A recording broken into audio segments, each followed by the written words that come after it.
take us back to that night. You know, what time it was. You were out and you're enjoying yourself, and what happened when you went outside to leave where you were. Just give us some background on that. So we were just leaving, waiting for our Uber.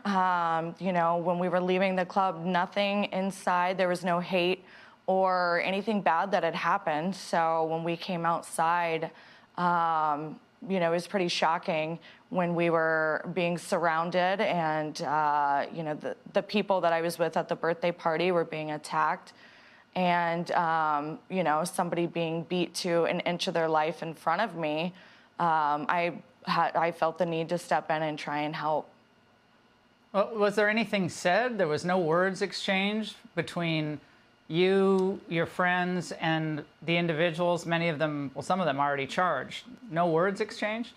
Not really. No, I mean, when we came outside, there were some racist comments. I guess some of the people that we were with were from the country of Russia, and there were a bunch of Russian comments and some people saying that they wanted to beat up the Russians. So I don't even know how they knew where they were from. And then there were some comments about, you know, white people shouldn't be out here, or we're going to go night-night, you white bleep words. And so, you know, definitely it was a little scary. And then when they started circling, yeah, there were, it was just an attack that should have never happened.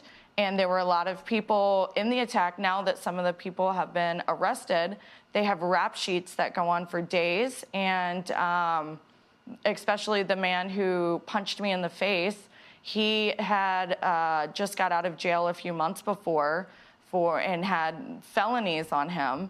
And I don't understand why he was running the streets, and a lot of other people should have never even been out of jail to even do this to me or the others.